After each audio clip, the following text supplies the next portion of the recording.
बेवकूफ और बेहुदा औरत को बोल, तू बीजेपी नेता का बिस्तर गर्म करती है, तेरा काम वही है, तू वही कर। मेरे मुस्तफा का न कल जवाब था, न आज जवाब है, न सुबह क़यामत तक आमना के लाल का कोई जवाब होगा। मेरे मुस्तफा का कोई जवाब नहीं होगा। यहाँ इस्लाम की तहजीब जिसके पास होती है उसकी सोच अलग होती है, उसकी तहजीब अलग होती है। यहाँ बैठकर इस्लाम का नारा लगाना बात अलग होता है, यहाँ बैठकर इस्लाम जिंदाबाद का नारा लगाना अलग। मगर मुकद्दर आपका अच्छा कि आपका शुमार उम्मत इजाबत में हुआ, सब मुस्तफा की उम्मत है, चाहे वो गैर मुस्लिम हो चाहे मुसलमान, सब हुजूर की ही उम्मत है। मगर फर्क यह है कि आप उम्मत इजाबत कहला, आपने नबी कौनैन को एक्सेप्ट किया, आपने हुजूर की शरीयत को कबूल किया, आपने हुजूर के पैगाम को एक्सेप्ट किया, आपने नबी कौनैन सल्लल्लाहु अलैहि वसल्लम के कुरान को एक्सेप्ट किया। जिन लोगों ने नहीं माना, मगर आपने माना मुस्तफा जान रहमत सल्लल्लाहु अलैहि वसल्लम के तमाम पैगामात का आपने इकरार किया। इकरार करने वालों में 73 फिरके होंगे। हुजूर फरमाते हैं सतफ्तरिकु उम्मती अला 73 कुल्लुहुम फिन्नार इल्ला वाहिदा। मुस्तफा फरमाते हैं our people will be the divided in 73 sects, everyone will go to the fire except one. मेरे मुस्तफा फरमाते हैं मेरी उम्मत 73 फिरकों में बन जाएंगे, तमाम का तमाम फिरका दोज़ख में जाएगा, मगर एक फिरका जन्नत में जाएगा। मेरे मुस्तफा से पूछा गया था कि वो कौन है? हुजूर फरमाते हैं मा अना अलैहि व अस्हाबी, मी एंड आवर कंपेनियन, जिस पर मैं हूं और मेरे सहाबा है वही फिरका जन्नती फिरका, जिस पर मैं हूं और मेरे सहाबा है वही फिरका जन्नती फिरका है। हुजूर फरमाते हैं आपका शुमार उम्मत इजाबत में होता था, आपने हुजूर का इकरार किया, नबी कौनैन सल्लल्लाहु अलैहि वसल्लम के कलमे की तस्दीक की, मुस्तफा जान रहमत सल्लल्लाहु अलैहि वसल्लम के कुरान को आपने एक्सेप्ट किया, नबी कौनैन सल्लल्लाहु अलैहि वसल्लम जो दीन लाए उस दीन को आपने एक्सेप्ट किया, जिसने हुजूर को एक्सेप्ट किया। वो जब हुजूर को एक्सेप्ट कर लेगा तो नबी कौनैन सल्लल्लाहु अलैहि वसल्लम के फरमान पे अमल करेगा। जब हमने किसी को एक्सेप्ट कर लिया, मुस्तफा जान रहमत को एक्सेप्ट कर लिया, अब मुस्तफा क्या चाहता है, हमसे क्या चाहता है? मेरे मुस्तफा का एक्सपेक्टेशन क्या है हमारे हवाले से? ये एक मुसलमान को सोचना चाहिए। नबी कौनैन सल्लल्लाहु अलैहि वसल्लम अपनी उम्मत से क्या चाहते हैं? जब आपने हुजूर की तारीफ सुने, नबी कौनैन का किरदार सुने, मुस्तफा का चर्चा सुने, तो चेहरे पे तबस्सुम छाना चाहिए। हजरत इमाम कल्यूबी फरमाते हैं, इधर देखें भाई, इधर हज़रत इमाम कल्यूबी फरमाते हैं, जब इमाम कल्यूबी फरमाते हैं जबरदस्ती किसी के सामने हुजूर की तारीफ मत करना। हुजूर की तारीफ ऐसे लोगों के सामने करना जब लोग हुजूर की तारीफ सुने तो चेहरे पे तबस्सुम छा जाए, चेहरे पे मुस्कुराहट छा जाए, चेहरे पे हरियाली छा जाए। जबरदस्ती किसी को बैठा कर हुजूर की तारीफ करना हुजूर की तौहीद, हुजूर की तारीफ के साथ तौहीद का काम है। जब नबी की तारीफ सुने तो चेहरे पे मुस्कुराहट छा जाए, हंसने और ताल लगाने की इजाजत नहीं है, मुस्कुराने का हक है। नबी कौनैन सल्लल्लाहु अलैहि वसल्लम की बात जब सुने चेहरे पे मुस्कुराहट आनी चाहिए। ये मुस्कुराहट की आदत रहेगी, अल्लाह रब्बुल इज्जत के प्यारे रसूल सल्लल्लाहु अलैहि वसल्लम कल क़यामत के मैदान में जब उनके हाथ में लिवाउल हम्द होगा, दुनिया के तमाम लोग नफ्सी नफ्सी के हालत में होंगे। हज़रत आदम परेशान, हज़रत मूसा परेशान, हज़रत इब्राहीम खलीलुल्लाह परेशान। ऐसे मौके से हुजूर आला हज़रत फरमाते हैं क़यामत के मैदान का मंजर होगा, हम देखेंगे अल्लाह रब्बुल इज्जत के प्यारे रसूल की शान। हुजूर आला हज़रत फरमाते हैं पेशे मुझदा शफ़ाअत का सुनाते जाएंगे, आप रोते जाएंगे, हमको हंसाते जाएंगे। नारे तकबीर, नारे रिसालत, मसलके आला हज़रत उलमाए अहले सुन्नत, नारे तकबीर, नारे रिसालत। पेश हक मुजदा शफाअत का सुनाते जाएंगे, आप रोते जाएंगे, हमको हंसाते जाएंगे। ख्याल रहे हुजूर की महफिल में मुस्कुराने का हक है, हंसने और कहकार लगाने की इजाजत नहीं है हम लोगों को। आजकल लोग हुजूर की महफिलों में ऐसे खतीब को बुलाते हैं जो आकर के बैठ कर हंसाएगा, कहकहे लगवाएगा। ऐसा ऐसा खिताब हमको अच्छा लगता है, ऐसी तकरीर हमको अच्छी लगती है। नहीं साहब, ये हुजूर की महफिल है। यहाँ आदमी बैठेगा, जब बुखारी शरीफ पढ़ने के बाद आदमी हंसाने वाला काम करेगा तो फिर इस काम के लिए तो कपिल शर्मा का शो काफी है। वो जो कर रहा है उसी को करने दो, ये उसका काम है। तुम्हारा काम है, तुम एक आलिम बुखारी पढ़ करके आए हो तो हुजूर का पैगाम लोगों तक पहुंचाओ। नबी ये कौनैन सल्लल्लाहु तआला अलैहि वसल्लम की तारीफ करो, मुस्तफा जान अहमद सल्लल्लाहु तआला अलैहि वसल्लम की तौसीफ होनी चाहिए। मैं खुतबा पढ़ रहा था, खुतबे के दरमियान आप बात कर रहे थे और आप एक दूसरे से लबकुशाई में आप मशगूल थे। ये एहसास होना चाहिए हम लोगों के हुजूर की जब बात हो, अल्लाह रब्बुल इज्जत का जब चर्चा हो तो इंसान को अपने हवास, अपने एहसासात बेदार रखने चाहिए कि इस वक्त मेरे खुदा की बात हो रही है, इस वक्त मेरे मुस्तफा की बात हो रही है। दौरान तकरीर अगर कॉल आ जाए, फोन आ जाए तो फोन भी रिसीव मत कीजिए। लोग आपको कहेंगे मैंने 15 बार कॉल किया, तुमने रिसीव क्यों नहीं किया? उसको जवाब दीजिएगा, मैं उस वक्त हुजूर की बातें सुन रहा था, मैं उस वक्त मुस्तफा की बातें सुन रहा था। बोलने वाला चाहे कोई भी हो, बोलने वाली की जबान चाहे जैसी भी हो, मगर बात मेरे पैगंबर की हो रही है। कौन है मेरे पैगंबर से बेहतर? कौन है मेरे पैगंबर से अच्छा? मेरे मुस्तफा से बेहतर कोई नहीं है। ये अल्लाह रब्बुल इज्जत का शुक्र है कि आपकी तरबियत अच्छी है, आपकी तहजीब अच्छी है। आप शायर को सुनने के बाद इनाम देते हैं तो खतीब को सुनने के बाद भी आप इनाम देते हैं। ये आपका शौक है, ये आपका शौक है। मैंने बहुत सारे जलसों में ऐसे देखे, बहुत सारे जलसों में कि लोग जब शायर का प्रोग्राम करने के लिए खड़ा होता है, लोग हवा में पैसे उड़ाते हैं, स्टाइल के साथ पैसे उड़ा कर देते हैं। मगर जब कोई खतीब कुर्सी खिताबत पर बैठता है, सारे लोगों को ऐसा लगता है कि सांप काट लिया। मेरा बेटा 5 साल की उम्र का, मैं उसको पूछता हूँ क्या बनेगा?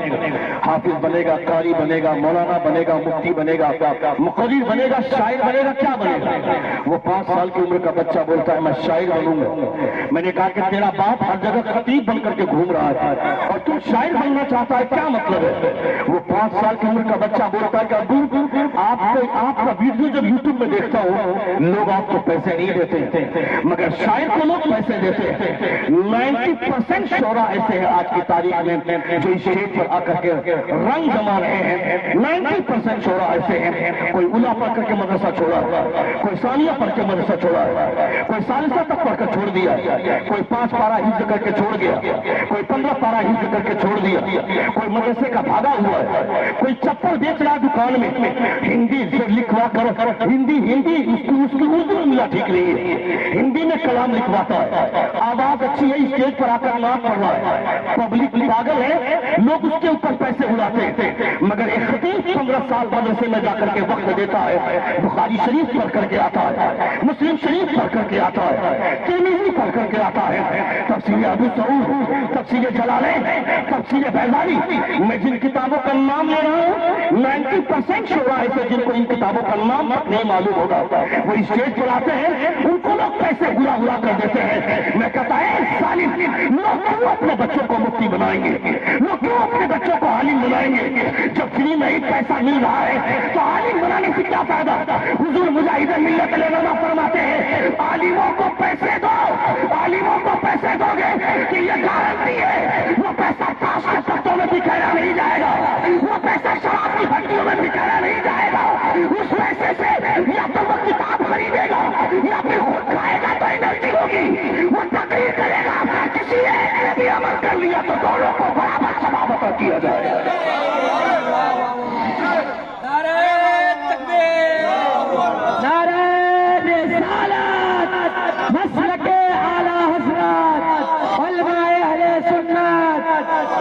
शहाबुद्दीन साहब किबला, नारे तकबीर, नारे रिसालत, हुजूर मुजाहिद मिल्लत उलमा जहाँ जाते थे जलसों में सदर सेक्रेटरी को बुला कर बोलते थे अपने मदरसे के मुदर्रिसिन को पैसे देते हो कि नहीं, ये सिर्फ तनख्वाह पर ही महदूद रहते हो।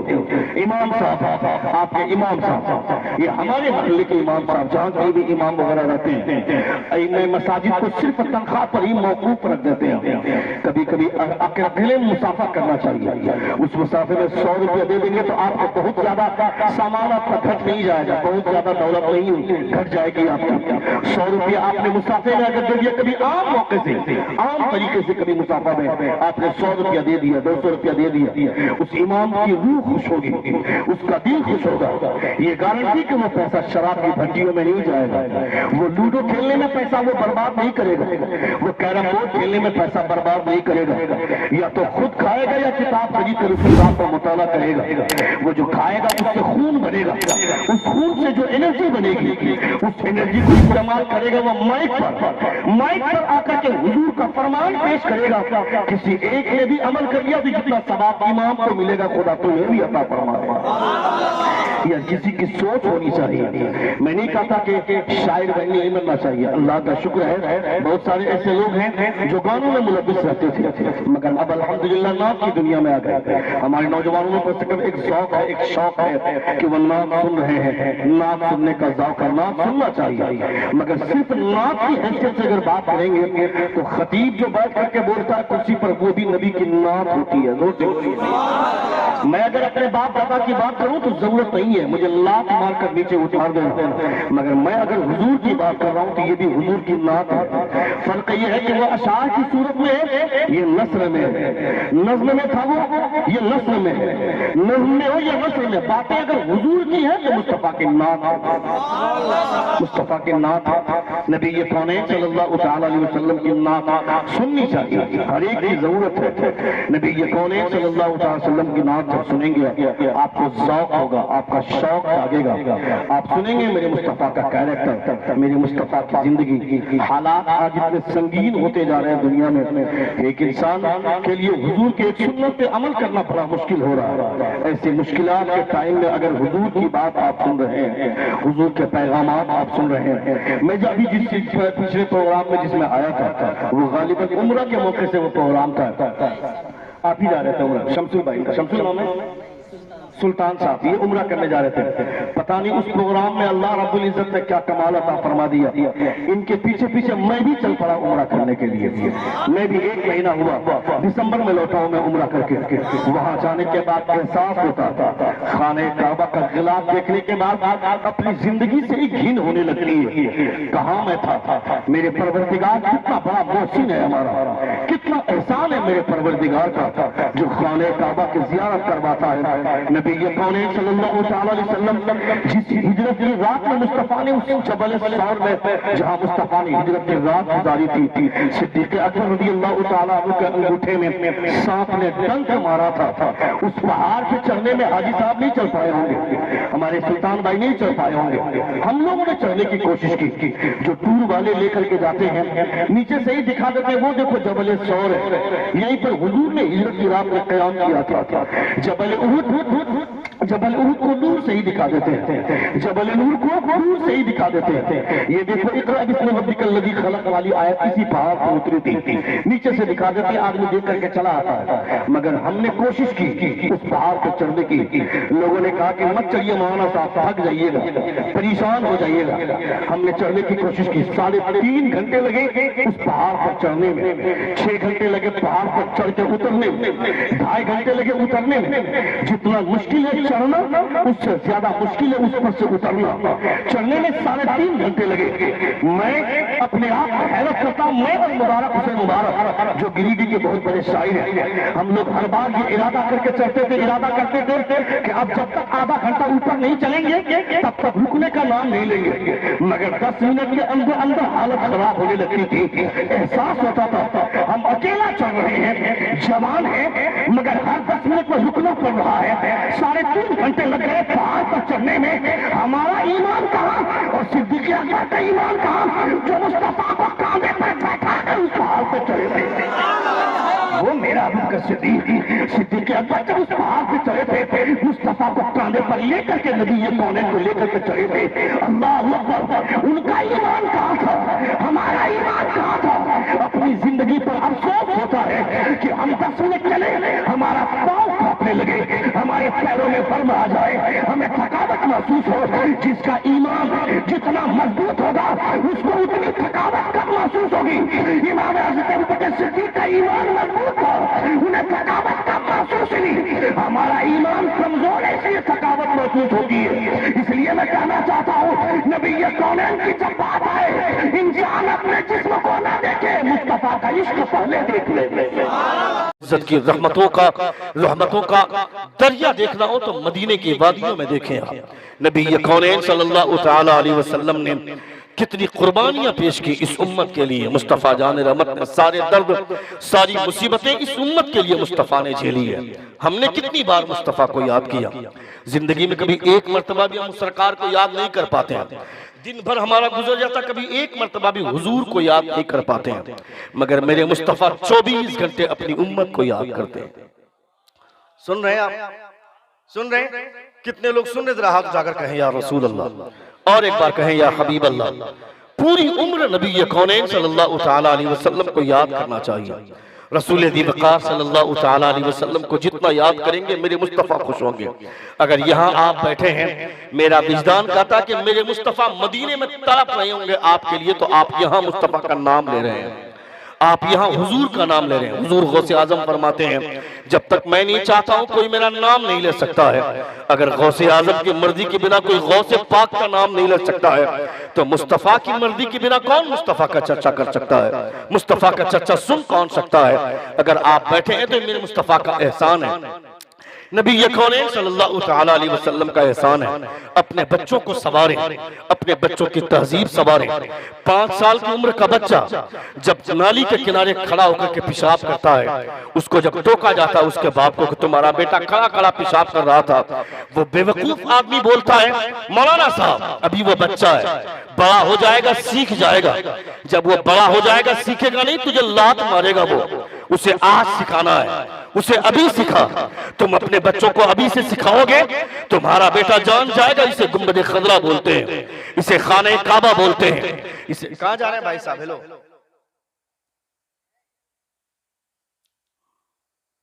सुनेंगे थोड़ी देर आप? कितने लोग सुनेंगे? जरा हाथ उठाकर कहें या रसूल अल्लाह, और एक बार कहें या हबीब अल्लाह। मुझे लगता है कि उनको खैनी की जरूरत महसूस हो रही थी या गुटखा की जरूरत, क्योंकि कई बार उन्होंने हमारे ग्रीन शर्ट वाले जैकेट वाले भाई को इशारा किया, मगर वो चूंकि सामने मेरे पड़े हुए थे और मेरे सामने कोई अगर इशारा करता है तो मुझको खबर हो जाती है, मैं देख लेता हूँ। ये भी एक एहतराम की बात है। अल्लाह रब्बुल इज्जत इस एहतराम को कबूल फरमाए। इमाम साहब जब नमाज पढ़ाते हैं, नमाज पढ़ाने के बाद इमाम साहब के लिए हुक्म यह है कि वो मुक्तदी की तरफ पीट करके दुआ ना करे, दाहिने घूम जाए। मुक्तदी की तरफ पीट करके दुआ करना मकरूह है।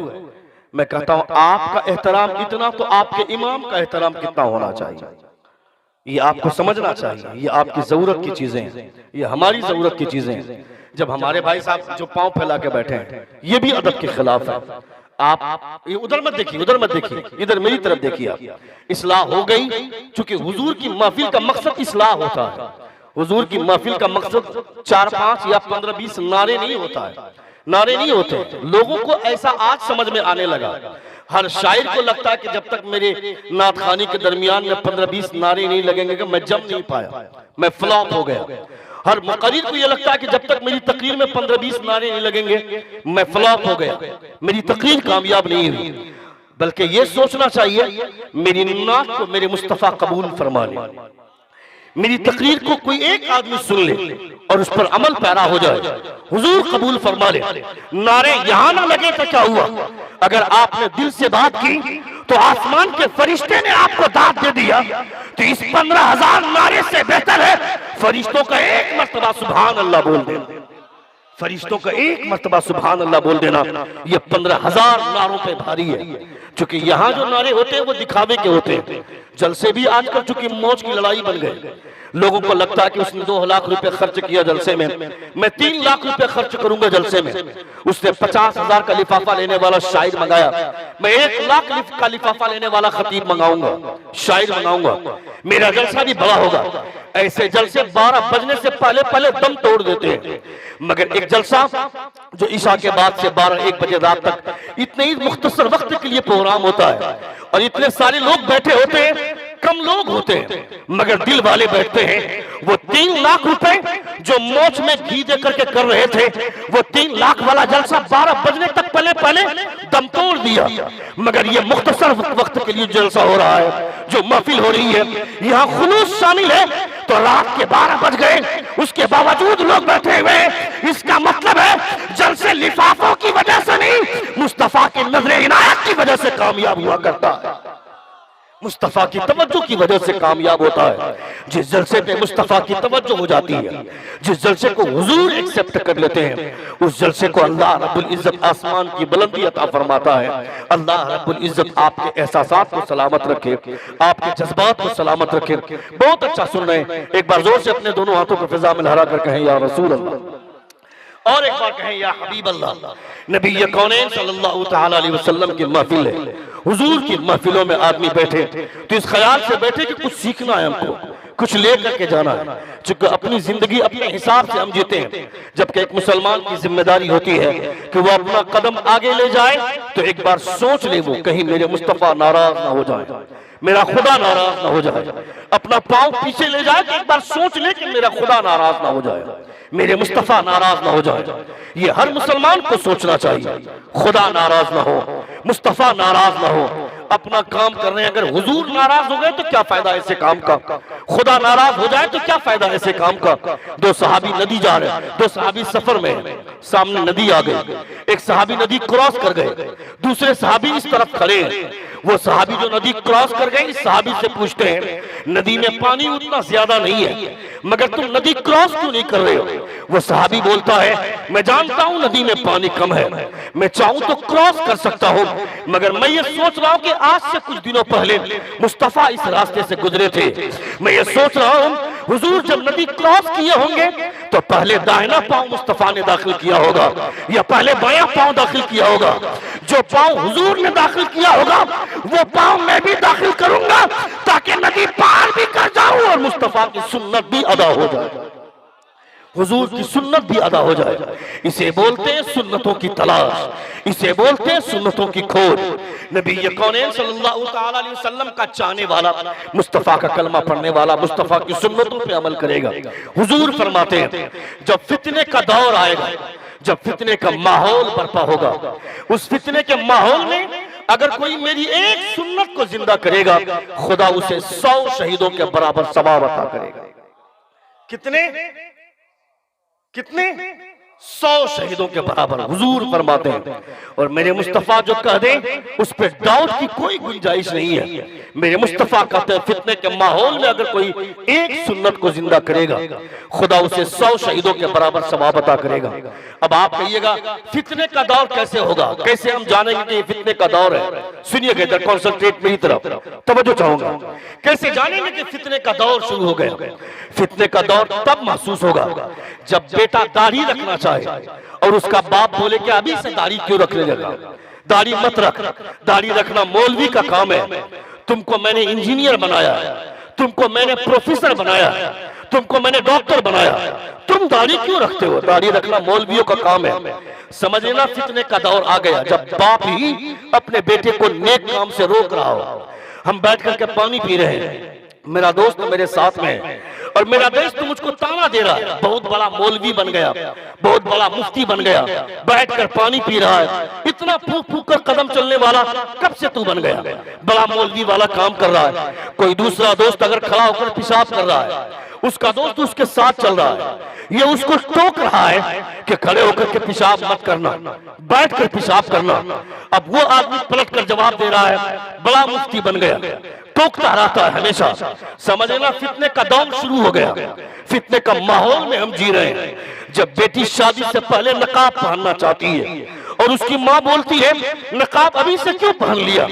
जब तेरी बारात आएगी लड़का वाला नकाब लेकर के आएगा, बुर्का लेकर के आएगा, और उस बुर्के को जब तुम पहन के जाओगे उसी दिन तुम्हारे ऊपर लागू हो जाएगा तुम अब नकाब पहनना। लड़की बालिग हो गई 15 साल में, 15 साल में बालिग हो गई, उसकी शादी हुई 22 की उम्र में। ये जो 15 से लेकर के 22 साल का जो अरसा गुजरा, इस वक्त ये जो बेपर्दगी के साथ गुजारी, इसका जिम्मेदार कौन? इसके एहसासात को कौन संभालेगा?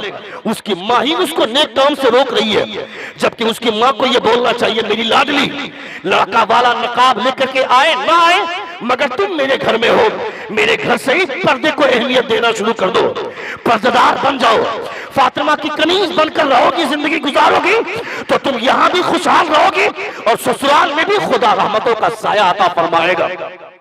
ससुराल में भी तुम्हारी जिंदगी अच्छी होगी, तुम्हारी जिंदगी बेहतर तरीके से गुजरेगी।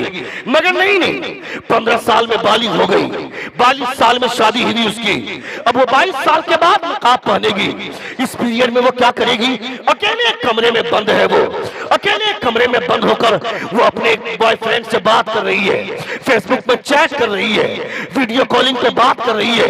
हर एक बाप की जिम्मेदारी है कि रात के सन्नाटे में कभी अपनी बेटी के कमरे में झांक कर देखे मेरी बेटी पढ़ाई कर रही है या फिर किसी बॉयफ्रेंड से बात कर रही है या किसी से वीडियो कॉलिंग पे बात कर रही है। इसे शक करना नहीं बोलते, इसे केयर करना बोलते। तुम्हारी बेटी जान जाएगी, तुम्हारी बेटी कॉलेज में रहती है, कभी अचानक कॉलेज पहुंच जाना कि ताकि तुम्हारी अपनी बेटी को देख सको। तुम्हारी बेटी पढ़ाई करने के बहाने कॉलेज आई है, वो वाकई पढ़ाई कर रही है या फिर किसी बॉयफ्रेंड के कांधे पर हाथ रखकर कैंटीन का मजा ले रही है।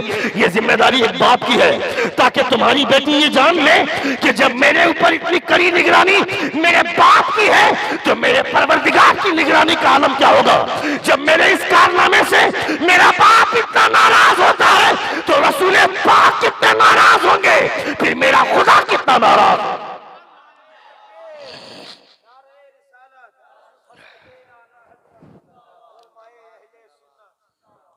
सुन रहे हैं आप? सुन रहे हैं? मगर ऐसा नहीं लग रहा कि आप सुन रहे हैं। लगना चाहिए मुझे कि आप सुन रहे हैं। अल्हम्दुलिल्लाह। रात ज्यादा हो गई, उसका असर अगर आपके ऊपर हो रहा, मैं अपने आप को कहीं से डैमेज नहीं कर रहा हूं। डैमेज अगर आप कर रहे हैं तो आप अपने आप अपना इलाज कराएं। एक बार जोर से कहें या रसूल अल्लाह, और एक बार कहें या हबीब अल्लाह। मैंने जिस रंग में आपको सुनते हुए पाया है उस रंग में आपको सुनना चाहिए। नौजवान की बाँछें खिली रहनी चाहिए, नौजवानों के एहसासात खुले रहने चाहिए। अगर आप सन्नाटा तालियों करके, मैं जान रहा आप सुन अच्छा रहे हैं, मगर ये एहसास दिलाना आपकी जिम्मेदारी है कि आप अच्छा सुन रहे हैं, तो मुझे भी पता चलना चाहिए कि आप अच्छा सुन रहे हैं। आप सिर्फ खामोश बैठ करके अच्छा सुनेंगे। नबी ये कौन सल्लल्लाहु अलैहि वसल्लम की बात सुनने के बाद आदमी को सुभान अल्लाह बोलने से उसकी तहजीब अगर रोक दे तो मैं उस तहजीब को अच्छा नहीं जानता हूँ। अगर उसका कल्चर उसे सुभान अल्लाह बोलने से रोक दे तो इसका मतलब है कि मैं उस कल्चर को अच्छा नहीं जानता हूँ। मेरी बेटियां अपनी तहजीब को संभाल लेंगी तो उसके बाप को अल्लाह रब्बुल इज्जत रहमतों का साया अता फरमाएगा। आज बेटे का बेटी का दोनों का माशाअल्लाह। एक बार जोर से कहें या रसूल अल्लाह, और एक बार कहें या हबीब अल्लाह। बेटा और बेटी का अकीका दोनों का अकीका है। दोनों के हवाले से हुजूर फरमाते हैं कि जब तुम्हारे घर में बेटी पैदा हो, जब तुम्हारे घर में बेटा पैदा हो, अल्लाह रब्बुल इज्जत का शुक्रिया अदा करने के तौर पर खुदा के राह में जानवर की कुर्बानी पेश करो कि परवरदिगारा तेरे इस दिए हुए रिस्क पर मैं खुश हूँ। रिस्क का मतलब सिर्फ रोजी रोटी नहीं होती, रिस्क का मतलब अल्लाह रब्बुल इज्जत का दिया हुआ हर तोहफा है, चाहे वो औलाद की सूरत में हो, चाहे वो बिल्डिंग की सूरत में हो, चाहे नौकरी की सूरत में हो। हर एतबार से अल्लाह रब्बुल इज्जत का दिया हुआ तोहफा ये हमारे लिए रिस्क होता है।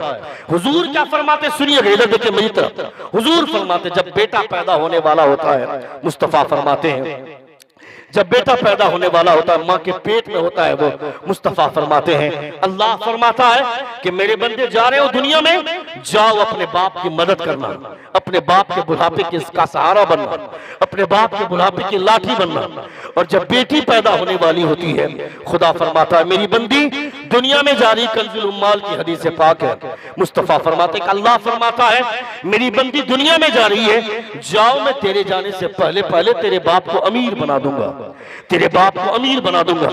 बेटे की शादी में 3 लाख रुपए का जहेज हमने लिया। 3 लाख रुपए का जहेज लेने के बाद भी हमारे घर में लोग खाना खाते हैं, खाना खाकर जब जाने लगते हैं लोग हमारी बुराई करते हैं। 3 लाख रुपया लिया मगर नमक कम हो गया, 3 लाख रुपया हो गया, हल्दी ज्यादा हो गई, 3 लाख रुपया हो गया। औकात नहीं थी तो क्यों बुलाया, औकात नहीं थी तो बुलाना ही नहीं चाहिए था। 3 लाख रुपया लिया और सही से इंतजाम तक नहीं किया, बैठने का भी इंतजाम सही से नहीं। बारात जाने वाली गाड़ी में अगर थोड़ी सी कमी आ गई लोग बोलने लगते हैं, मगर जब बेटी की शादी होती है चाहे हल्दी ज्यादा हो जाए या कम हो जाए, नमक ज्यादा हो जाए या कम हो जाए, गोश्त पके या ना पके, चावल गले ना गले, लोग खाना खाते हैं तो दुआ दे करके जाते हैं। कमी होने के बावजूद लोग ये बोलते हैं छोड़ दो बेटी का बाप है, जाने दो बेटी का बाप है। ये इज्जत किसकी जानिब से, ये अल्लाह रब्बुल इज्जत की जानिब से। बेटे की शादी में 3 लाख रुपए का इंतजाम किया, उसके बावजूद हमें दुआ नहीं मिली, मगर बेटी की शादी में जाने वाला आदमी बगैर खाए भी जा रहा है तो दुआएं दे करके जा रहा है। ये रहमतें अल्लाह रब्बुल इज्जत के प्यारे रसूल की जानिब से है, खुदा की जानिब से। इसीलिए मेरे मुस्तफा फरमाते हैं जब तुम बाहर से घर आओ, जब तुम सफर से घर लौट रहे हो, तुम्हारा बेटा भी तुम्हारी तरफ दौड़ रहा है, तुम्हारी बेटी भी तुम्हारी तरफ दौड़ रही है, तो बेटे को गोद उठाने से पहले बेटी को गोद उठाना मेरे मुस्तफा फरमाते हैं। कितने लोग बेटी को उठाते हैं? सुभान अल्लाह, हर एक आदमी को बेटी को उठाना चाहिए। हुजूर फरमाते हैं बेटी को उठाना, बेटी को गोद में उठाना, बेटी को उठाओगे अल्लाह रब्बुल इज्जत तुम्हें अपनी रहमत के साए में रखेगा। आज हम ये सोचते कि जब मेरे घर में बच्चा पैदा होता है, नहीं बोलते कि बेटा पैदा हुआ था, बोलते हैं मेरे घर में पल्सर पैदा हो गया, मेरे घर में करिश्मा पैदा हो गया, मेरे घर में मर्सिडीज पैदा हो गया, मेरे घर में BMW पैदा हो गया। वही बेटा 4 लाख रुपए की हमने बिल्डिंग बना ली, उस बिल्डिंग को बना देने के बाद वो बेटा मुंह फाड़ कर बैठा है कब मेरा बाप मरेगा, कब मेरा बाप मरेगा, कि 4 बेटों में वो जायदाद तकसीम हो जाएगी। करोड़ों की बिल्डिंग हमने बना ली। हुजूर फरमाते हैं वह तत्तखिदून मसानी लअल्लकुम तखलुदून, कुरान मुकद्दस की आयत। अल्लाह फरमाता है जिन लोगों को खुदा ने 600 साल की उम्र दी थी, जिन लोगों को खुदा ने 700 साल की उम्र दी थी, उन लोगों का मकान अच्छा देखने के बाद खुदा ने धमकी दी वह तत्तखिदून मसानी लअल्लकुम तखलुदून, मकान ऐसा बना रहे जैसे हमेशा रहना इन लोगों को। हजरत अब्दुल्लाह रज़ियल्लाहु ताला अन्हु दीवार बना रहे हैं, दीवार कंप्लीट होने के करीब है, वो और उनकी वालदा मिलकर के दीवार में मिट्टी की लीप डाल रही है, मिट्टी पे लिपि डाल रही है। मुस्तफा का गुजर हुआ उस रास्ते से, मुस्तफा फरमाते अब्दुल्ला क्या कर रहे हो? हजरत अब्दुल्ला फरमाते या रसूल अल्लाह दीवार करीब है कि कंप्लीट हो जाए, उस पर मिट्टी की लिपि डाल रहा हूं। हुजूर फरमाते हैं दीवार कंप्लीट होने के करीब है? हजरत अब्दुल्ला फरमाते हाँ या रसूल अल्लाह। हजरत अब्दुल्ला ने जैसे कहा हाँ या रसूल अल्लाह दीवार कंप्लीट होने के करीब है, मुस्तफा फरमाते अब्दुल्ला मौत इससे ज्यादा करीब है, मौत इससे ज्यादा करीब है। लात मारी हजरत अब्दुल्ला ने दीवार को गिरा दिया, कहा जब मरना ही है तो यहां बेहतर दीवार बना करके क्या होगा, दीवार तो मेरी कब्र की मजबूत होनी चाहिए, मेरा मकान तो वहां मजबूत होना चाहिए। ए मुस्तफा आज के बाद मेरी तवज्जो यहां के मकान पे नहीं, कब्र के मकान पे हमारी तवज्जो होगी।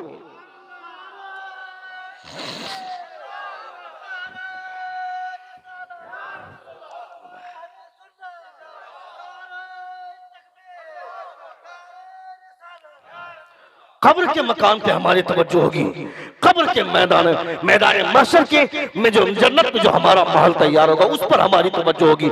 हजरत अब्दुल्ला फरमाते हजरत नूह अलैहिस्सलातु व तस्लीम को खुदा ने 950 बरस की उम्र अता फरमाई, 1000 बरस की उम्र दी थी अल्लाह रब्बुल इज्जत ने हजरत आदम को, मगर 960 साल तक दुनिया में रहे। 40 साल आपने अपनी उम्र से निकाल के हजरत दाऊद अलैहिस्सलातु व तस्लीम को अता फरमाई थी।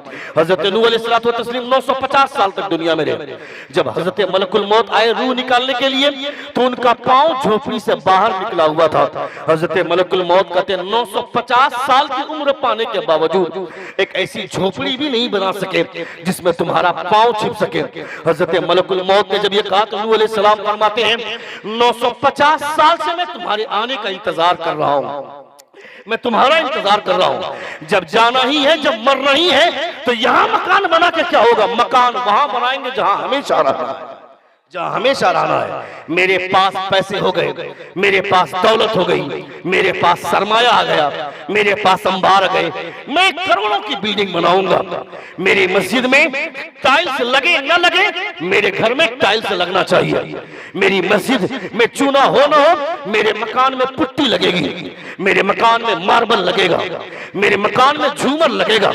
मस्जिद में लाइट का इंतजाम ठीक से नहीं कर पाते हैं, मगर मेरे घर में झूमर लगेगा।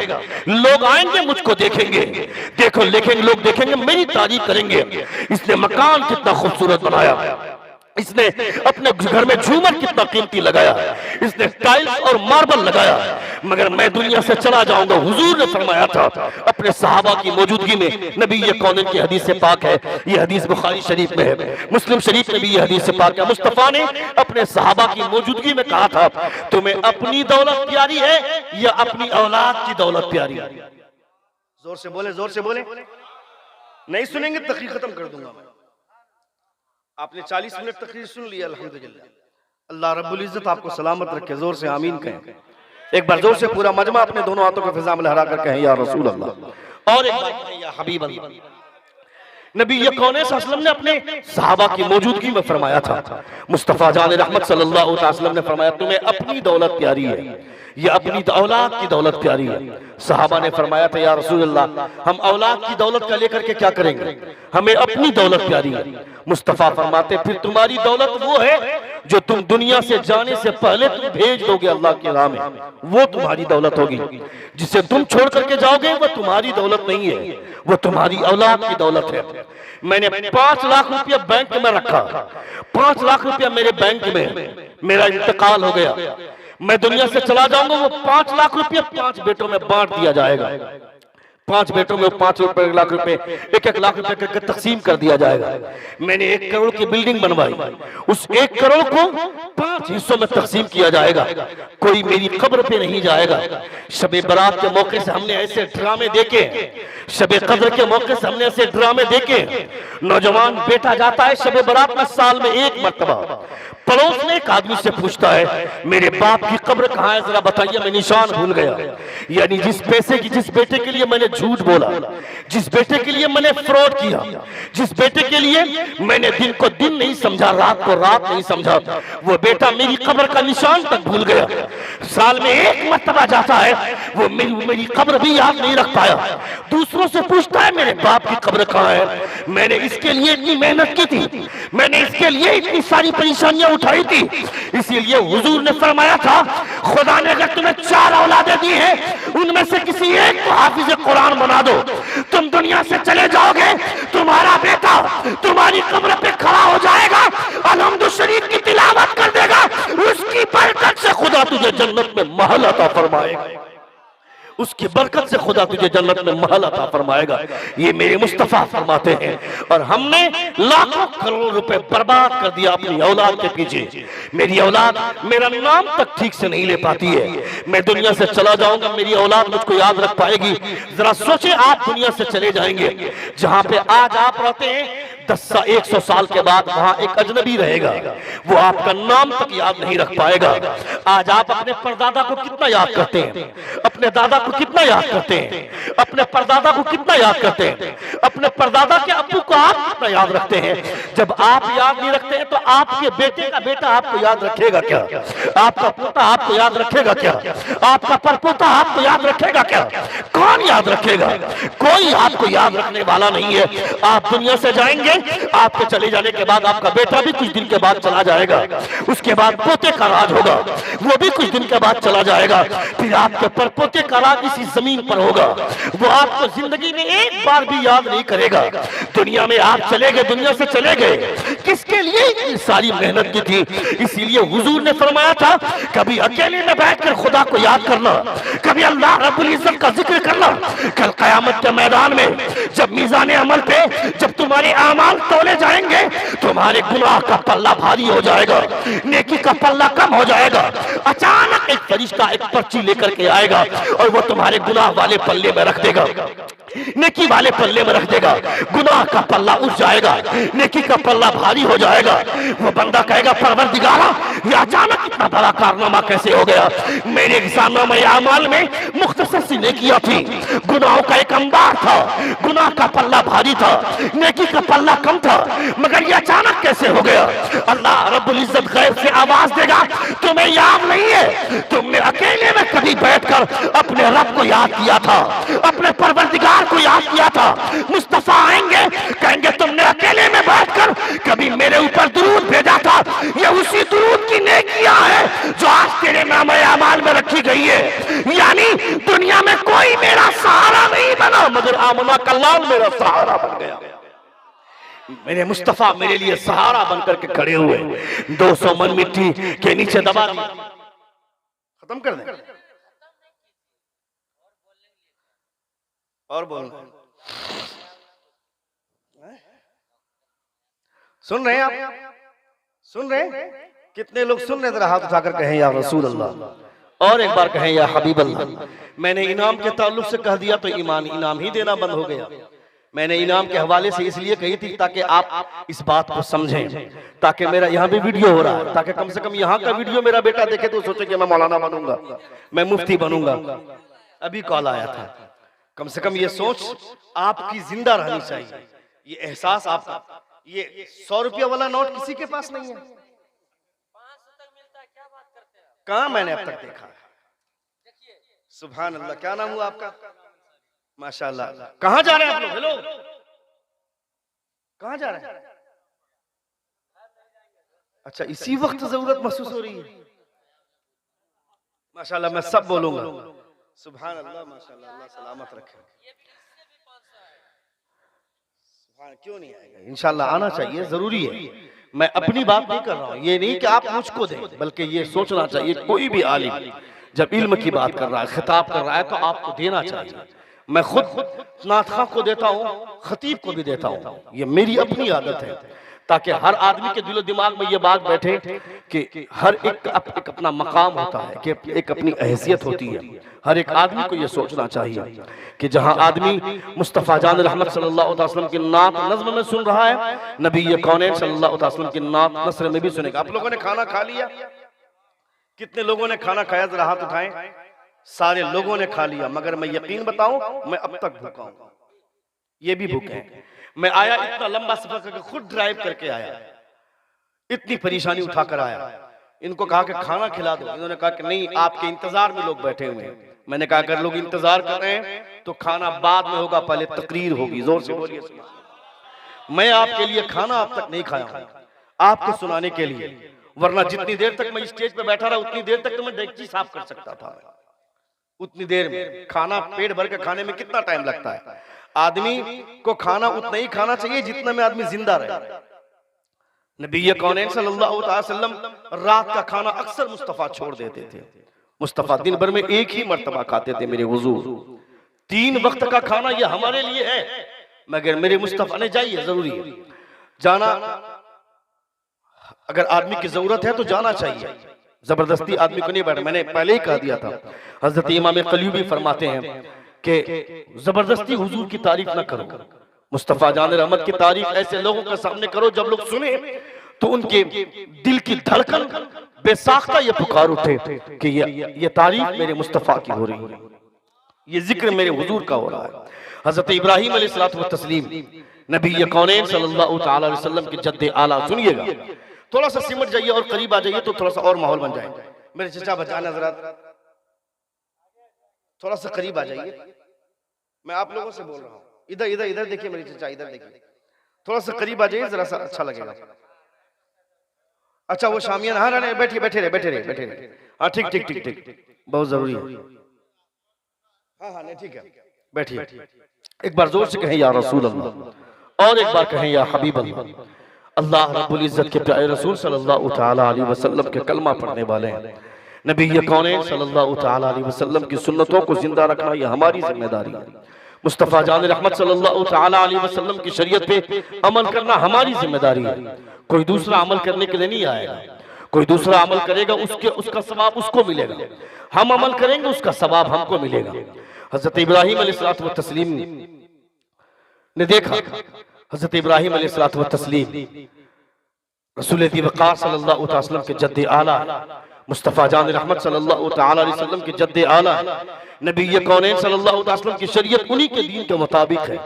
इन्न इब्राहीम कान उम्मतन क़ानितन लिल्लाहि हनीफा वलम यकुन मिनल मुशरिकीन। वो मुशरिक नहीं थे, मुवहिद थे। हजरत इब्राहीम अलैहिस्सलातु व तस्लीम के पैरोकार मुवहिदीन में से थे।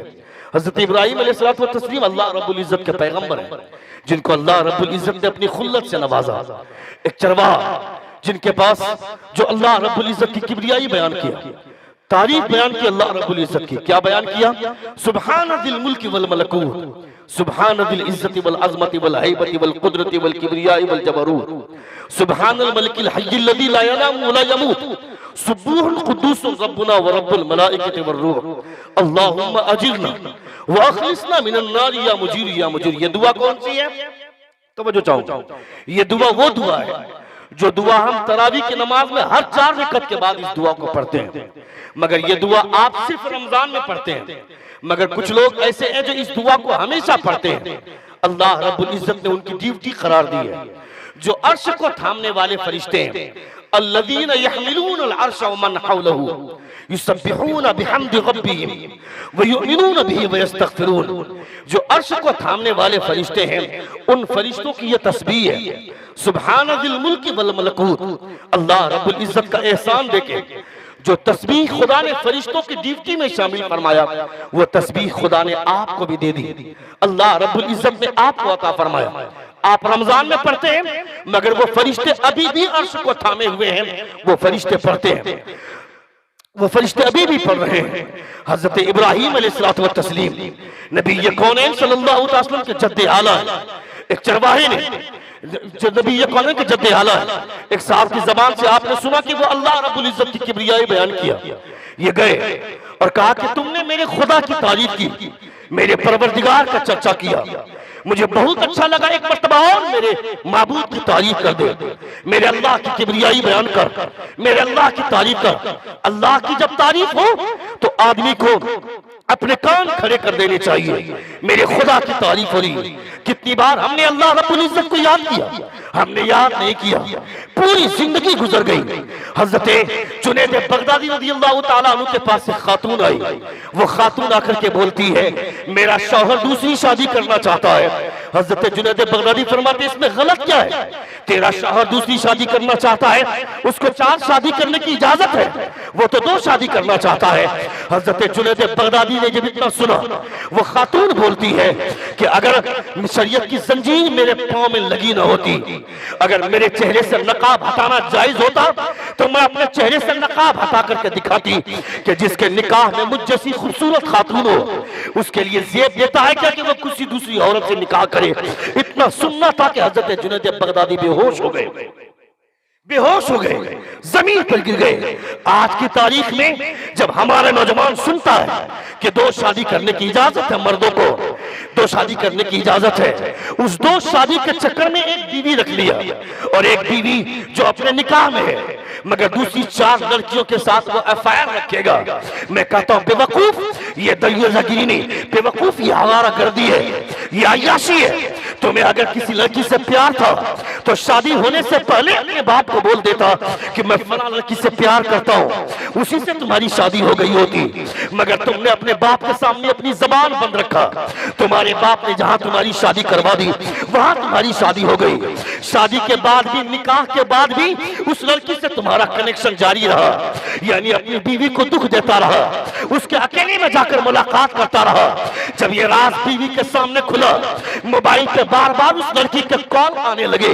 अचानक किसी दिन तेरी बीवी ने उस कॉल को उठा लिया, उस लड़की की आवाज सुना, अब घर में झमेले होने लगे, अब घर में लफड़ा होने लगा, अब तुम अपनी बीवी को तलाक देने पर आमादा हो गए। मैं कहता बेवकूफ, अगर तूने किसी लड़की से प्यार ही किया था, तुम्हें किसी लड़की से प्यार था, अपने बाप को बोल देना चाहिए था कि मैं फलां लड़की से प्यार करता हूं, मेरी शादी उससे करवा दो। मगर तुमने नहीं कहा। सुनिएगा मित्र, देखिएगा, तुमने उससे नहीं कहा, तुमने शादी कर लिया और उस लड़की से भी एफआईआर जारी रख लिया और उसके बाद अब तुम्हारे घर में लफड़ा होने लगा। मैं कहता हूं ये तरीका इस्लाम का नहीं है। यही हरकतें अगर तेरी बहन के साथ कोई करेगा तुम्हें दुख होगा कि नहीं होगा? तुम्हारी बेटी के साथ कोई हरकत करेगा तो तुम्हें दुख होगा कि नहीं होगा? बीवी झेलने की चीज नहीं है। आज के डेट में 90% मर्द अपनी बीवी को झेलता है, बल्कि बीवी झेलने की चीज नहीं है, बीवी प्यार करने की चीज है। मेरी बीवी मेरे कपड़े साफ करती है, मेरे लिए खाना बनाती है, मेरे लिए चाय बनाती है। कभी उनके लिए आपने काम किया? तुम्हारी इज्जत घट जाती है बीवी के काम में हाथ बटाने से। मेरे मुस्तफा ने हजरत आयशा के साथ बैठ करके आटा गोदा है। मेरे मुस्तफा ने हजरत आयशा के साथ बैठ करके हजरत आयशा का काम किया है।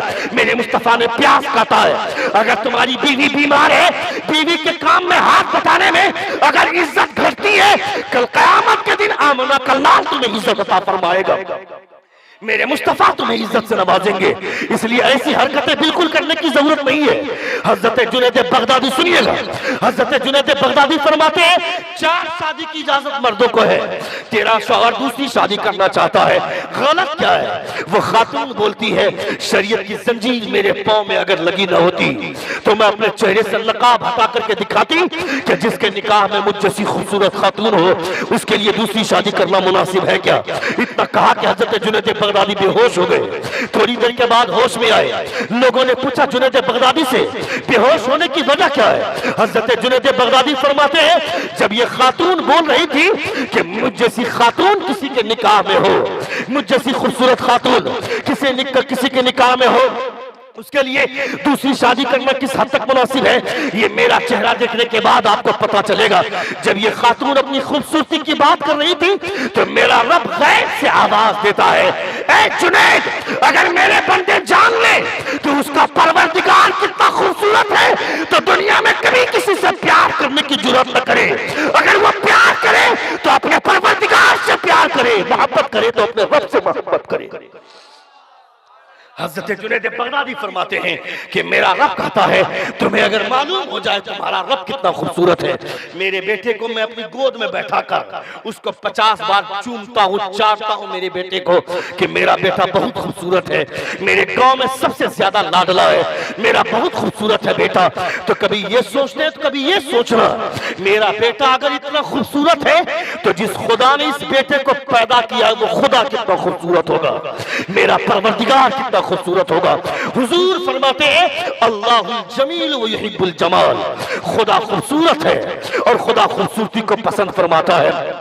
मेरी बीवी बहुत खूबसूरत है, मेरी बहन बहुत खूबसूरत है, मेरी बेटी बहुत खूबसूरत है। कभी जब इन खूबसूरत चेहरों की बात करें तो अपने रब की खूबसूरती की बात करें कि मेरा रब कितना खूबसूरत होगा। कभी अकेले में बंद कमरे में अल्लाह का जिक्र करने के लिए कोई जरूरी नहीं है कि 5000 रुपए का साउंड सिस्टम हो, 10,000 रुपए का डेकोरेशन हो, 1500 रुपए का शामियाना हो, 2500 रुपए का स्टेज हो, कोई जरूरी नहीं है। खुदा का जिक्र करना हो, खुदा को याद करना हो, कभी अकेले में बैठकर भी खुदा को याद कर सकते हैं। पहाड़ को देखना तो ये सोचना जब ये पहाड़ इतना बुलंद है तो जिस खुदा ने इस पहाड़ को पैदा किया वो खुदा कितना बुलंद होगा। जब समंदर को देखो, जब समंदर को देखने के बाद समंदर की तारीफ करने की बात करें तो ये सोचना कि समंदर, इस समंदर की लहरों को किसने थाम कर रखा है, किसने रोक कर रखा है। अभी एक हल्का सा झटका महसूस किया गया तुर्की की धरती पर, तो वो बिल्डिंगें जो करोड़ों की लागत पे जो बिल्डिंग बनी थी वो जमीन से खाकिस्तर हो गई। आज भी लाशें मलबे के नीचे दबी हुई हैं, आज भी जिस्म का लाशा निकल रहा है, मलबे के अंदर से निकल रहा है। यानी क्या फायदा इतने मजबूत मकानात बनवा कर, खुदा एक इशारा फरमा दे तो वो जमीन बर्बाद हो जाए, हमारी बिल्डिंग जमीन से मस हो जाए। जब खुदा ही हमें जिंदा रखता है, जब अल्लाह रब्बुल इज्जत ही हमें सेहत देता है, जब अल्लाह रब्बुल इज्जत ही हमें मौत देता है, जब अल्लाह रब्बुल इज्जत ही की वजह से सारी चीजें मिलती है, तो फिर अपने परवरदिगार की बात क्यों नहीं करें, अपने परवरदिगार की बात क्यों नहीं करें। हजरत अब्दुल्लाह बिन साल तस्तरी फरमाते हैं जब मेरा दिल चाहता है मैं आपसे पूछता हूं, आपने कभी खुदा से बात की? जोर से बोले। क्यों, कोई भी ऐसा आदमी जिसने खुदा से बात की हो? कोई भी आपसे खुदा बात करता है? कोई नहीं। ना आपसे खुदा बात करता है, ना खुदा से आप बात करते हैं। हजरत अब्दुल्ला बिन साल तस्तरी फरमाते हैं, जब मेरा दिल चाहता है कि मेरा खुदा मुझसे बात करे तो मैं वजू बनाकर कुरान की तिलावत करने लग जाता हूं, मेरा रब मुझसे बात करता है। जोर से बोले, जोर से बोले। मेरा खुदा मुझसे बात करता है। हजरत अब्दुल्ला बिन साल तस्तरी फरमाते हैं, जब मेरा दिल चाहता है कि मैं खुदा से बात करूं, मुसल्ला बिछाकर नमाज की नीयत बांध लेता हूं, मैं अपने परवरदिगार से बात करता हूं। कुरान पढ़ता हूं तो मेरा रब मुझसे बात करता है, नमाज पढ़ता हूं तो मैं खुदा से बात करता हूं। जब आदमी नमाज पढ़ने जाता है, वक्त काफी हो गया, 5 से 7 मिनट के अंदर गुफ्तगू खत्म हो रही है। एक बार जोर से कहें या रसूल अल्लाह, और एक बार कहें या हबीब अल्लाह। जब आप नमाज पढ़ने जाते हैं, क्या करते हैं आप? अपने दोनों कानों की लोगों से अंगूठा लगाते हैं। हजरत इमाम शाफी रज़ियल्लाहु ताला अन्हु को मानने वाले अपने दोनों हाथों को यहां तक लाते हैं, मोंडे तक लाते हैं। और आप इमाम आजम अबू हनीफा के मानने वाले, आप कानों को छूते हैं। दोनों एतबार से जरा गौर कीजिए कि क्या है इसका मतलब। कभी आपको गौर करना चाहिए, कभी जांचना चाहिए। जब आदमी अपने आप को सरेंडर करता है तो हैंड्स अप, दोनों हाथ उठाकर अपने आप को सरेंडर करता है। पुलिस पकड़ने आती है, पुलिस गोली मारना चाहती है, मगर आपने हैंड्स अप कर दिया, सरेंडर कर दिया, तो अब पुलिस गोली नहीं मारेगी। अब आपने अपने आप को सरेंडर कर दिया। अगर इस एतबार से भी मान ले तो अल्लाह रब्बुल इज्जत की बारगाह में मोमिन बंदा अपने आप को सरेंडर कर रहा है। और अगर ये नहीं, कान छू रहे तो कान आदमी कब छूता है? जब किसी गलती का एतराफ करता है कि मुझसे गलती हो गई। बंदा जब खुदा की बारगाह में जाता है, अपने कान को छूता है। हजरत अल्लामा मुफ्ती अहमद यार खान नईमी रहमा फरमाते हैं, अपने कान को छूकर बंदा कहता, परवरदिगारा, अब तक मैं अपनी दुनिया में था, मगर अब तेरी बारगाह में आ गया।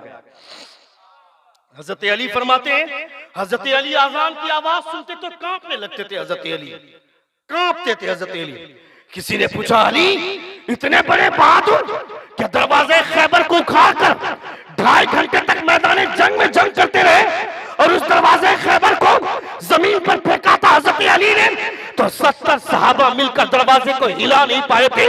उस दरवाजे को अकेले हजरत अली मैदान जंग में ढाल बनाकर लड़ाई कर रहे हैं, मगर आजान की आवाज सुनते तक कांपते थे। अली से पूछा गया, अली तुम्हारे जैसा कोई बहादुर नहीं है, मगर कांपने की वजह?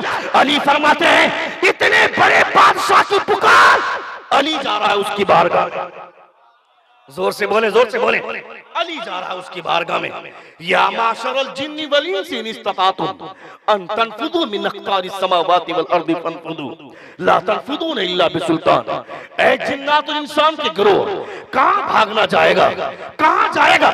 जहां जाएगा सुल्तान, कोई दूसरा नहीं, सुल्तान तेरा परवरदिगार। ला तनफुदून इल्ला बिसुल्तान, सुल्तान वही है। वो बॉलीवुड का अदाकारा सलमान खान को तू सुल्तान समझता है क्या? वो सुल्तान है क्या? वो मेरे पैर की धूल की भी बराबरी नहीं कर सकता है। अभी 1 हफ्ता पहले, 1 महीना पहले एक पठान नाम की मूवी आई, पूरा मुसलमान पागल होने लगा कि शाहरुख खान की पठान आ रही है। मैं कहता है लुच्चा, बेहुदागिरी करना छोड़ दे। वो पठान तेरी किस्मत संवारने के लिए नहीं है, वो पठान तेरी जिंदगी संवारने वाला नहीं है। वो पठान खुद को भी बर्बाद कर रहा है, तेरी नस्लों को भी बर्बाद कर रहा है। अगर तेरी कोई जिंदगी संवारने वाला है, किसी पठान के पीछे भागना चाहता है, तो बरेली के पठान के पीछे भाग, जिनको ताजुस सुन्नत कहा जाता है, जिनको ताजदार अहले सुन्नत कहा जाता है। वो बरेली के इमाम अहमद रज़ा खान है, जो मेरी जिंदगी यहाँ के लिए भी संवारता है, वहां के लिए भी संवारता है। तुम्हारी जिंदगी अगर कोई बनाएगा, कोई पठान, तो बरहेज के पठान जो आया था मोहल्ला सौदा करान में, बरेली शरीफ में, वो हमारा बरेली का अहमद रज़ा खान। कभी तुमको उनके बारे में सोचना चाहिए, कभी उनके मिशन पे अमल करना चाहिए। मुसलमान बच्चा अपनी जिंदगी तबाह कर रहा है। मेरी बेटियां टिकटॉक में वीडियो बनाएगी, अपने जिस्म के कपड़े उतारेंगी।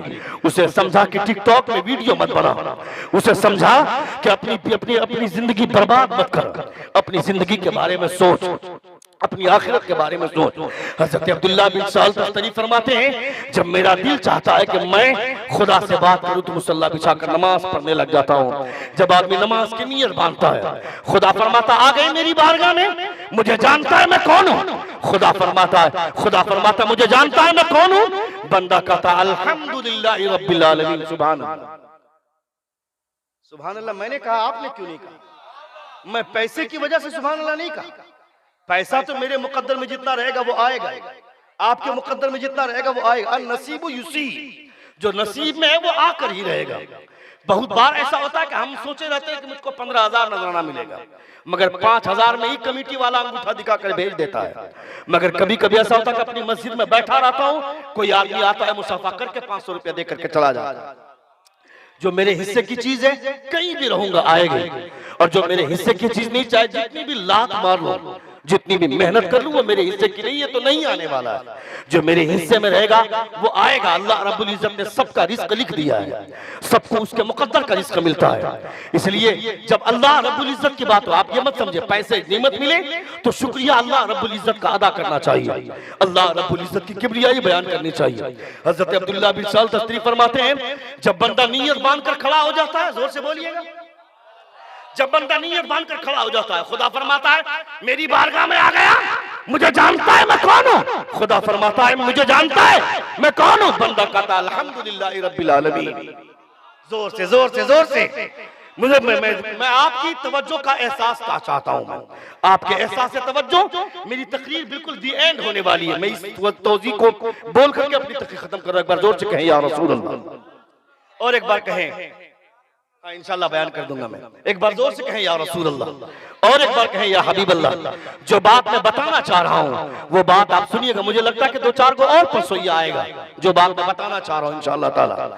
मेरा यकीन कहता है, हजरत अब्दुल्ला बिन साल तस्तरी फरमाते हैं, जब बंदा खड़ा हो जाता है, अल्लाह फरमाता है मेरी बारगाह में आ गया, मुझे जानता है कौन हूं। बंदा कहता है अल्हम्दुलिल्लाह रब्बिल आलमीन, तमाम तारीफें उस अल्लाह के लिए सारे जहान का पालनहार। जोर से जोर से जोर से, और क्या जानता है मेरे बारे में? और रहमान रहीम, तू रहमान रहीम है। और बंदा कहता मालिक यौमिद्दीन, तू कयामत के दिन का मालिक है। खुदा फरमाता है क्यों आया मेरी बारगाह में? बंदा कहता इय्याका नअबुदु व इय्याका नस्तईन, मैं तेरी इबादत करता हूँ और तुझी से मदद चाहता हूँ। किस लिए मदद चाहता है? इहदिनस सिरातल मुस्तकीम, परवरदिगार हमें सीधे रास्ते पर चला। सीधा रास्ता कौन है तू जानता है? बंदा कहता है सिरातल लज़ीना अनअमता अलैहिम, सीधा रास्ता वो है जिस पर तेरा इनाम हुआ है। खुदा फरमाता है उस रास्ते पर नहीं चलाया तो दूसरे रास्ते की बात नहीं कर रहा है। वो रास्ता कौन है जानता है? बंदा कहता है गैरिल मग़दूबी अलैहिम वलद्दाल्लीन। खुदा फरमाता है आया मुद्दतों के बाद है, मगर बातें बड़ी अच्छी कर रहा है, मगर गुफ्तगू बड़ी अच्छी कर रहा है। कुछ और सुना दे तो बंदा फिर दूसरी सूरत की तिलावत करता है, दूसरी सूरत की तिलावत। मैं एक बात कहता हूं, नमाज आप पढ़ रहे हैं अरबी में या उर्दू में? नमाज जब लोग पढ़ते हैं अरबी में या उर्दू में? अरबी में।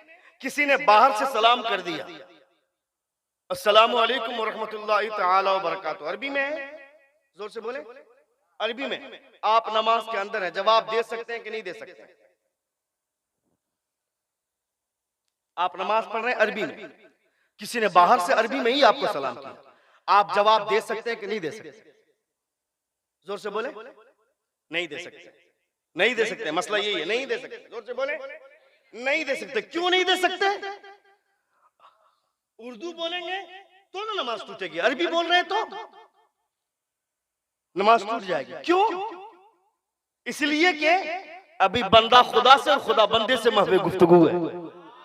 जोर से जोर से जोर से, अभी बंदा खुदा से बात कर रहा है और खुदा बंदे से बात कर रहा है। किसी तीसरे को एंट्री मारने की इजाजत नहीं है।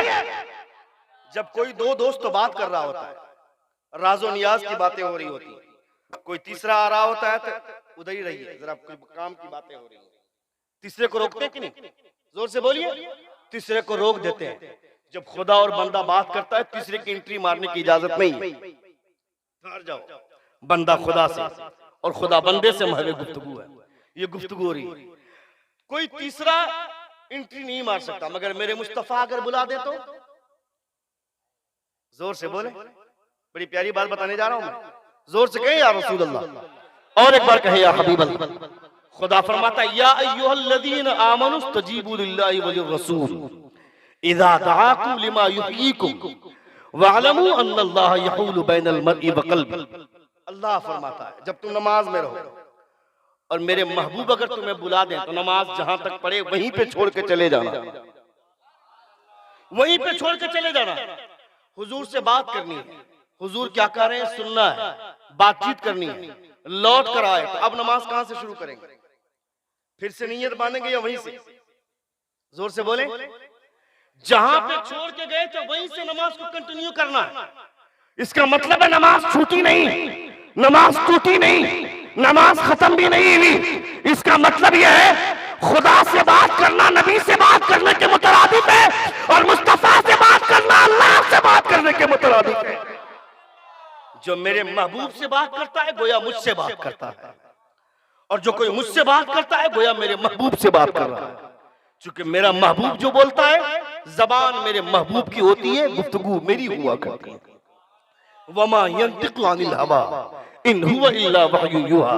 मेरा पैगंबर जो बोलता है अपनी मर्जी से नहीं, अल्लाह रब्बुल इज्जत की मर्जी से बोला करता है, नबी कौनैन सल्लल्लाहु अलैहि वसल्लम की मर्जी से बोला करता है। लायक तहसीन और काबिल मुबारकबाद है आप सबको अल्हम्दुलिल्लाह। अल्लाह रब्बुल इज्जत आप सबों को सलामत रखे। डॉक्टर मारिया पाकिस्तान के एक आखिरी बात पेश कर रहा हूं, सुन लें आप। सुनेंगे ना? सुनेंगे? या अल्लाह 1:30 बज गया।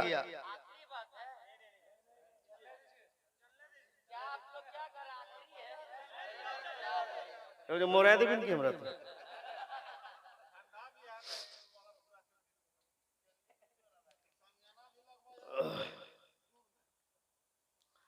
ठीक ठीक ठीक है।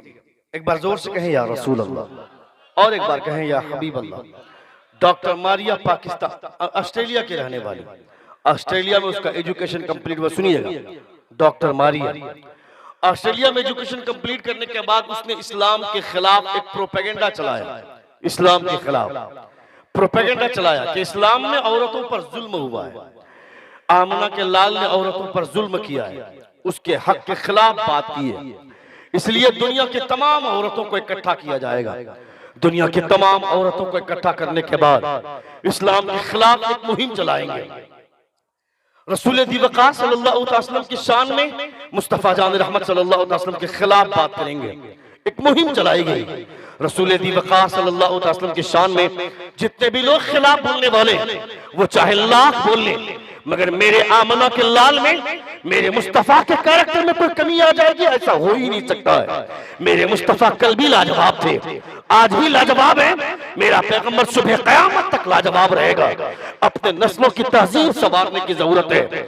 अभी आज से पहले तुमने नहीं देखा, अभी 1 साल पहले बीजेपी नेताओं का बिस्तर गर्म करने वाली वो नुपुर शर्मा नाम की रंडी, जिसने मुस्तफा के शान में गुस्ताखी की थी, मुस्तफा के शान में बुरा भला कहा था, उस बेवकूफ और बेहुदा औरत को बोल तू बीजेपी नेता का बिस्तर गर्म करती है, तेरा काम वही है, तू वही कर। मेरे मुस्तफा का न कल जवाब था, न आज जवाब है, न सुबह क़यामत तक आमना के लाल का कोई जवाब होगा। मेरे मुस्तफा का कोई जवाब नहीं होगा।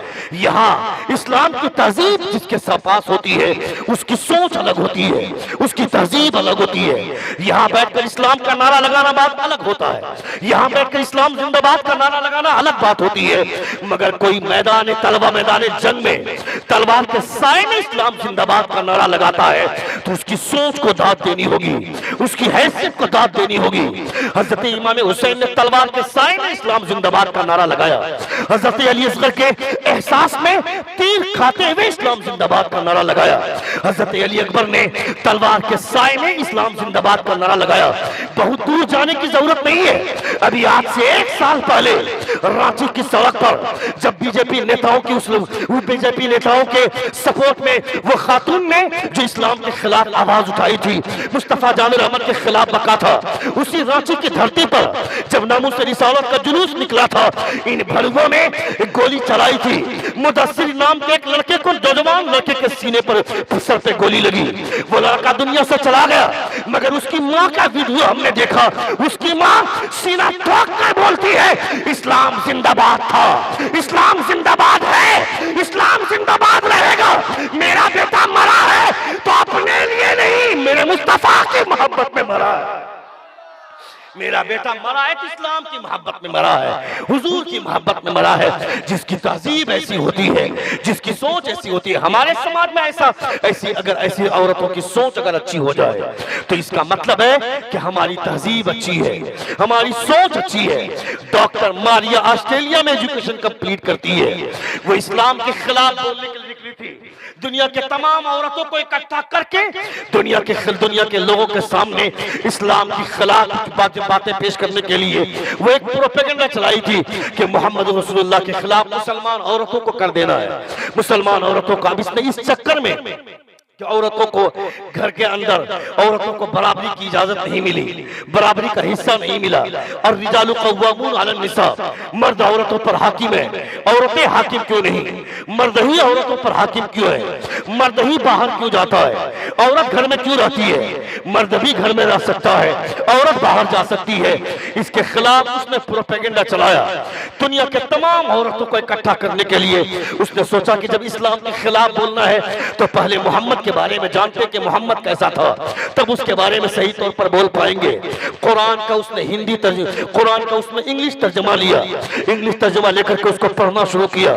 जैसे जैसे कुरान पढ़ती गई उसके दिल का दरीचा खुलता गया। जोर से बोलिए। मुस्तफा जान रहमत के कैरेक्टर का तर्जमा लिया उसने, बुखारी शरीफ का इंग्लिश ट्रांसलेशन, मुस्लिम शरीफ का इंग्लिश ट्रांसलेशन, तिरमिज़ी शरीफ का इंग्लिश ट्रांसलेशन लेने के बाद, पढ़ने के बाद जब मुताला करती गई, मुस्तफा के कैरेक्टर को पढ़ती गई, उस कैरेक्टर को पढ़ते पढ़ते उसी कैरेक्टर में घुसती गई। वो खातून पाकिस्तान आती है, पाकिस्तान आने के बाद पाकिस्तान की तमाम लड़कियों को इकट्ठा करती है, दुनिया के पाकिस्तान की तमाम औरतों को, तमाम लड़कियों को इकट्ठा करती है और वो बोलती है कि मैं जिस चीज को थूक करके आ रही हूँ वो चीज तुम चाट रही हो, मुझे हैरत होती है। मैं पहले मुसलमान नहीं थी, मगर आमना के लाल का कैरेक्टर पढ़ने के बाद मैं अब ढीला ढाला लिबास पहनती हूँ, अब चुस्त लिबास में नहीं पहनती हूँ। इस्लाम ने औरतों की हिफाजत की है। वज़य्यन्नाहा लिन्नाज़िरीन व हाफ़िज़नाहा मिन कुल्लि शैतानिर रजीम, औरतों को मुज़य्यन किया देखने वालों के लिए, मगर शैतान से उसकी हिफाजत की। औरत सजाई गई, वो देखी जाएगी, मगर देखने की आंख किसके पास होगी? उसके शौहर के पास होगी। शौहर अपनी बीवी को देखेगा, खुदा उसको सवाब अता करेगा। वो लड़की अगर अपने शौहर के लिए सजती है तो उसे भी नेकियों से माला माल किया जाएगा, मगर अपने शौहर के सामने गंदा कपड़ा पहनकर रहना, मैला कुचैला कपड़ा पहनकर रहना और पार्टी में जाने के लिए, वलीमा में जाने के लिए नए ढंग का लिबास पहनना, मैं उस बेहुदा लड़की से पूछना चाहता हूँ किसके लिए सज रही है, किसके लिए श्रृंगार कर रही है? श्रृंगार करना था तो अपने शौहर के सामने करना था, ताकि तेरा शौहर देखता, तुझे देखकर मुस्कुरा देता। हुजूर फरमाते हैं जो बीवी को देखकर मुस्कुराता है खुदा भी अपनी शान के मुताबिक मुस्कुरा दिया करता है, बीवी को देखकर मुस्कुराता है। वो डॉक्टर मारिया पाकिस्तान की तमाम लड़कियों के सामने, तमाम औरतों के सामने बोलती है कि मैं जिस चीज को थूक रही हूँ, मैंने जिस चीज को थूक दिया वो चीज तुम चाट रही हो। पहले मुसलमान नहीं थी तो अब इस्लाम का कैरेक्टर जानने के बाद अब मैं मुसलमान हो गई। मुसलमान हो जाने के बाद मैं अब ढीला ढाला लिबास पहनती हूँ, मगर तुम इस्लाम का कलमा पढ़ने के बावजूद भी चुस्त कपड़े पहनती हो, टाइट लिबास पहनती हो। तुम्हारे जिस्म की बनावट दिख रही है, तुम्हारे सीने के उभार दिख रही है, इसका मतलब है तुमने इस्लाम की तहजीब को नहीं अपनाया। वो तमाम लड़कियां जो क्रीम पोत कर आई थी अपने चेहरे पर, वो डॉक्टर मारिया बोलती है ये जो क्रीम लगाकर तुम खूबसूरत बनती हो, मैं तुम्हें एक क्रीम बताती हूँ जो क्रीम मुस्तफा की बेटी फातिमा लगाती थी। जोर से बोलिए। वो क्रीम बताती हूँ, दुनिया का कोई क्रीम मत लगा, दुनिया का कोई पाउडर मत लगा, वो पाउडर लगा जो नबी की बेटी फातिमा लगाती थी। पाकिस्तान की तमाम औरतों की समात खुल गई, तमाम लड़कियों ने अपने कान खुले कर दिए। कौन सा क्रीम लगाती थी मुस्तफा की बेटी, कौन सा पाउडर लगाती थी मुस्तफा की बेटी? हुजूर फरमाते हैं मेरी बेटी दुनिया की हूर है, हूरों को भी हैज का खून नहीं आता है, मेरी बेटी को भी हैज का खून नहीं आता है। जोर से बोलिए। मेरी बेटी दुनिया की हूर है। इतनी खूबसूरती से हजरत फातिमा ज़हरा रज़ियल्लाहु ताला अन्हा को अल्लाह रब्बुल इज्जत ने अता फरमाया था। अल्लाह रब्बुल इज्जत ने हुस्न जमाल, मेरे मुस्तफा सबसे ज्यादा हसीन थे, उनका पूरा अक्स हजरत फातिमा थी। हजरत फातिमा इतनी खूबसूरत थी, डॉक्टर मारिया बोलती है वो क्रीम बता रही हो जो क्रीम नबी की बेटी फातिमा लगाती थी, वो क्रीम तुम भी लगाओ। अब वो क्रीम बता रही है, वो बोल रही है जब नबी की बेटी फातिमा सजदा करती थी तो काफी देर सजदे में रहती थी, उसके ब्लड का पूरा सर्कुलेशन आकर पूरा ब्लड चेहरे पर आकर रुक जाता था। जब एक मुसलमान औरत सजदा करेगी और लंबा सजदा करेगी, जब सजदे से सर उठाएगी दुनिया के तमाम औरतों के चेहरे एक तरफ, मगर एक मुसलमान मर्द की बीवी का चेहरा एक तरफ, दुनिया के तमाम चेहरों पे ये सजदा करने वाला चेहरा उसके हुस्न पे भारी हो जाएगा। दुनिया के तमाम चेहरों में सबसे हसीन चेहरा ये चेहरा हो जाएगा जो चेहरा सजदा करने के बाद चमकता है, चेहरा सजदा करने के बाद जिस पे निखार आता है। वो डॉक्टर मारिया बोलती है कि नबी की बेटी लंबा सजदा करती थी, उस सजदे की वजह से खुदा ने उनके चेहरे पे जो हुस्न नवाजा था, जो हुस्न की करिश्मा साजी की थी अल्लाह रब्बुल इज्जत ने, दुनिया के तमाम औरतों में सबसे हसीन हजरत फातिमा का चेहरा लगता था। और फातिमा के ताल्लुक से हम लोग जानते हैं कि इतना लंबा लंबा सजदा करती थी। हज़रत फातिमा फरमाती हैं परवरदिगारा तूने रात इतनी छोटी क्यों बनाई कि तेरे रसूल की बेटी का एक सजदा भी मुकम्मल हो, यानी एक सजदे में पूरी रात। हमारी बीवी को हम बोलते हैं नमाज पढ़ने के लिए, कभी बच्चों का बहाना, कभी बर्तन धोने का बहाना, कभी खाना बनाने का बहाना, 50 तरह के बहाने। मैं कहता हूं हम अपने बीवी को ये समझाएं कि तुम नमाज पढ़ो, नमाज पढ़ो। हुजूर फरमाते हैं मैंने तो मेराज में जाने के बाद लामका में खुदा को देखा है, मगर मेरी उम्मत अगर सही ढंग से नमाज पढ़ेगी तो सजदे में ही अपने रब का दीदार करेगी। हजरत अली से किसी ने पूछा ए अली तुमने हुजूर को देखा है क्या, तुमने अपने रब को देखा क्या? तुम्हारा पैगंबर बोलता है नमाज ऐसी पढ़ो जैसे कि तुम खुदा को देख रहे हो, तुमने कभी खुदा को देखा है? हजरत अली फरमाते हैं अली ने आज तक ऐसा कोई सजदा नहीं किया है जिसमें अली ने अपने रब को नहीं देखा। यानी हजरत अली हर सजदे में अपने रब को देखते थे। और हमारी तबीयत ही नहीं लगती है नमाज में, हमारा दिल ही नहीं लगता है नमाज में। जुमे की नमाज में जाते हैं तो 5 मिनट के अंदर अंदर मस्जिद से भागने की कोशिश करते थे। ये बीमारी पहले शहरों में थी कि फर्ज की नमाज पढ़ने के बाद 2 रकात पढ़ने के बाद भाग जाते थे। अब ये बीमारी देहात में भी आ गई। देहात में भी नौजवान लड़के सुन्नत नहीं पढ़ते हैं। फर्ज की नमाज मैं पढ़ूंगा, सुन्नत किसके भरोसे पे छोड़ रहे हैं? सुन्नत पढ़ना भी हमारी जिम्मेदारी है। जो फर्ज नमाज जो 2 रकात पढ़ी जाती है जमात के साथ, उससे पहले जो 4 रकात पढ़ी जाती है वो सुन्नत भी सुन्नत मुअक्कदा है। और जमात के साथ जो नमाज पढ़ी जाती है उसके बाद जो 6 रकात पढ़ी जाती है ये सुन्नत भी सुन्नत मुअक्कदा है। ये भी हमको पढ़ना चाहिए मगर हम नहीं पढ़ते हैं। अल्लाह रब्बुल इज्जत हम तमामों को नबी कौनैन सल्लल्लाहु अलैहि वसल्लम की सुन्नतों पर अमल करने की तौफीक अता फरमाए। मुस्तफ़ा जान रहमत सल्लल्लाहु अलैहि वसल्लम के इश्क के साथ हमें जिंदा रहने और इस दुनिया से ईमान के साथ खात्मा की खुदा तौफीक अता फरमाए। फिर जिंदगी ने कभी वफा